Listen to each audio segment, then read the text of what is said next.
My report is all about what are those attempts to amend or change the 1987 Constitution, and what is the reason for those attempts.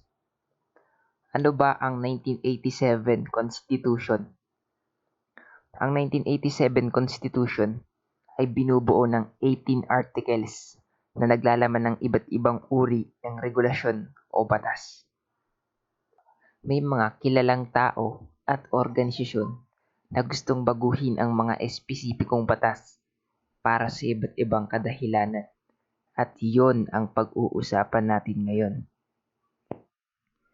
Ang Amendment of Article o pagbabago ng article ay nagsimula sa panahon ni dating Pangulong Marcos. Noong ginamit niya ang constitutional change para tanggalin ang mga limitasyon o palawakin ang kapangyarihan at pahabain pa ang termino ng pagkapangulo. Kaya nabansagan si dating Pangulong Marcos na constitutional dictator. Bukod dito, may iba pang attempts of amendments. Noong 1997, ang organisasyong PIRMA o People's Initiative for Reform, Modernization and Action na pinamumunuan ni Jose Almonte at sa panahon ng termino ni dating Pangulong Fidel Ramos, gusto nilang palitan ang sistema ng gobyerno. At ang gusto nilang sistema ay parliamentary system. Ano ba ang parliamentary system at bakit gusto nilang palitan ang current government system noong panahon na yon? Ang parliamentary system ay isa sa sistema ng gobyerno kung saan mayroong prime minister.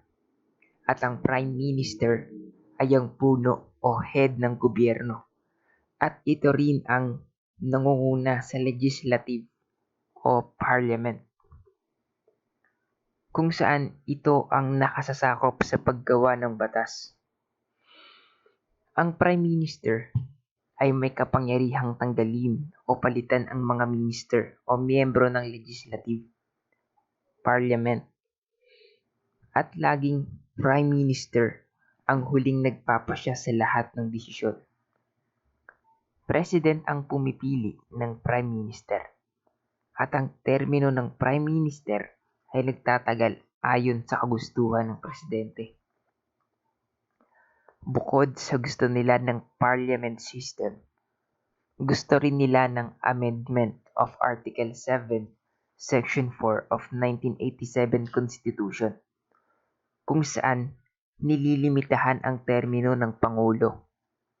Isinasaad dito na hindi na maaaring sumalang sa re-election o hindi na pwedeng iboto ulit ang president sa susunod na eleksyon. Kung iisipin mong mabuti, mapapansin mo na itong attempt na ito ay tumutukoy sa kapangyarihan at termino. Kung sakaling maipatupad ang parliament system at ma-amend ang Article 7, Section 4, siguradong magtatagal at lalawak ang kapangyarihan ng namumuno. Paano nila sinubukang makamit ito? Ang attempt ay isinagawa sa pamamaraan ng PIRMA sa pamamagitan ng signature campaign, kung saan sinasabi nila na nakakuha sila ng humigit kumulang 11 milyon at 500 pirma na isinumite sa Supreme Court of Decision. Pero sa kabutihang palad, hindi sila nagtagumpay. Bakit hindi nagtagumpay ang attempt na ito? Ayon kay retired Supreme Court Justice Adolfo Ascuna, noong nakarating ang proposal sa korte, napagpasyahan nila na ang gustong mangyari ng People's Initiative ay walang sapat na dahilan at gusto nitong rebistahin o i-revise ang buong article na dapat ay for amendment lamang o konting pagbabago lang. In 1999, Sa pamumuno ni dating Pangulong Joseph Estrada, naganap ang second attempt of amendment of Constitution. Sa kabila ng pagiging kritiko nito sa Chacha o charter change, sa ilalim ng pamumuno ni dating Pangulong Ramos, bumuo naman si Estrada ng Constitutional Correction for Development o CONCORD, kung saan mahigpit na inirekomenda nito ang lifting of restriction of the foreign ownership business. Ayon sa report ng Philippine Commission of Constitutional Reform na binuo ng President, inirekomenda nito na ang foreign ownership ng lupa, public utilities, paaralan, mass media, mining firms, at advertising agencies ay dapat tanggalin. Paano nila sinubukang makamit ito? Hindi malinaw kung paano nga ba magpapatuloy ang Chacha. Pero may mga eksperto na nagsabi na ang kilusan ng President ay patungo sa Constituent Assembly o CONAS. Ayon sa 1987 Constitution, to change and not to change, na isinulat ng lawyer na si Antonio Lavina at Joy Acheron, isang Associate Director for Policy of Ateneo School for Government. Sabi niya, he, Estrada, affirmed that the lawmakers were themselves elected by the people, and thus they have the mandate to improve the Constitution. Sa makatuwid, nagpakita ng senyales o ipinapahiwatig ni dating Pangulong Estrada na sang-ayon siya sa Constituent Assembly. Ano ba ang Constituent Assembly? Ang Constituent Assembly is a body of representatives na pinili upang gumawa o palitan ang Constitution sa isang bansa. Sa kabutihang palad, ang attempt na ito ay hindi na naman nagtagumpay. Bakit hindi nagtagumpay ang attempt na ito? Ang attempt ni Estrada ay nakatanggap ng maraming opposition o maraming tumututol. Ayon sa mga nakaraang ulat, alam ng mga kritiko na ang kilusang ito ay para pahabain na naman ang termino at para maging self-executing provision. Ano ba ang self-executing provision? Lahat ng dokumento o legislation ay magiging epektibo agad kahit hindi na ito dumaan sa Court of Action, ancillary legislation, o iba pang uri ng implementation action. Nabanggit pa nga ni Gatmaitan na lahat ng attempt to amend the 1987 Constitution ay nauuwi sa kadahilan ng pagnanais na tanggalin ang limitasyon sa termino.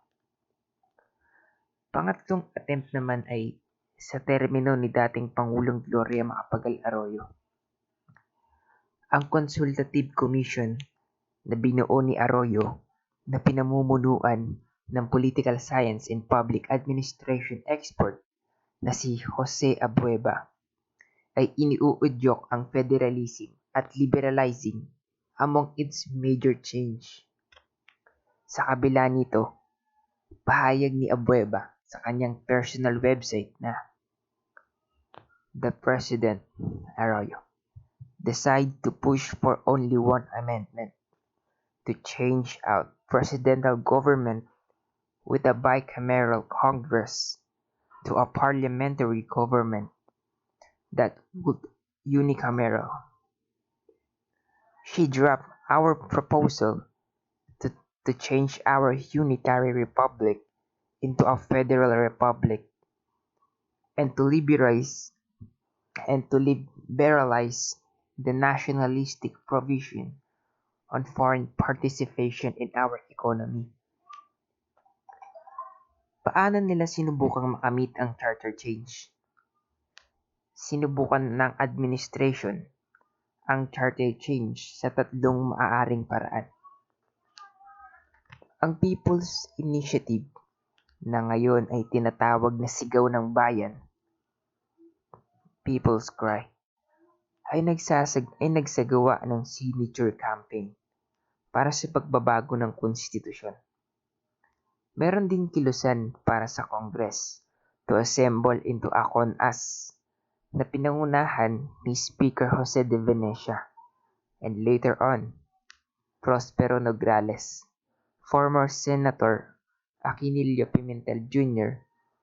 also drafted a resolution na ipropose na ang Congress ay inassemble bilang isang CONAS. Noong 2009, ang mga lawmakers also called for a constitutional convention. Bakit pumalya ang attempt na ito?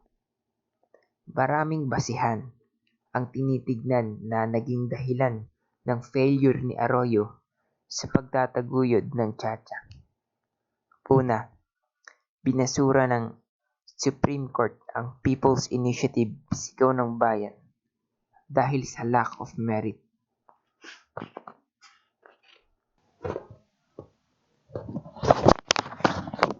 At sa kasalukuyan at panghuling attempt ay sa termino ng Pangulong Rodrigo Duterte. The current attempt at charter change seeks to revise the entire 1987 Constitution to make way for federalism. President Rodrigo Duterte pushed for a federal form of government as one of his campaign promises, and with Congress behind him. The process for doing so is taking place. Aside from this, hearing in the House of Representatives have given a glimpse at some of the proposed change to the 1987 Constitution.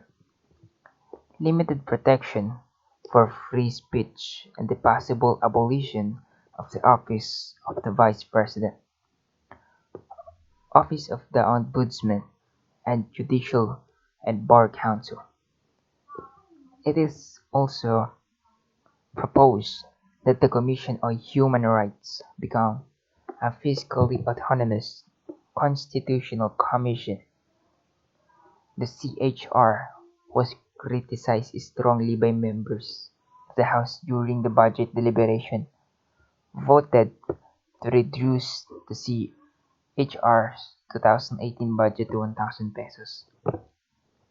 How they are trying to achieve charter change. Citing lower cost and quicker resolution, Congress is looking to convening as a CONAS, which would need a vote of 3/4 of all members, whether to sit and vote jointly or separately. However, is where Senate and House differ. The 1987 Philippine Constitution is silent on the manner by which Congress should sit and vote. While there is no best way to amend the Constitution, Gatmitan noted that Duterte and Alice dominate Congress.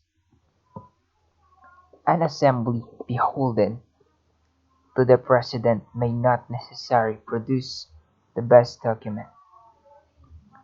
Any project that involves drafting the fundamental law of the land will benefit from serious deliberation, founded on contending views, not a mere collection of yes men, he said.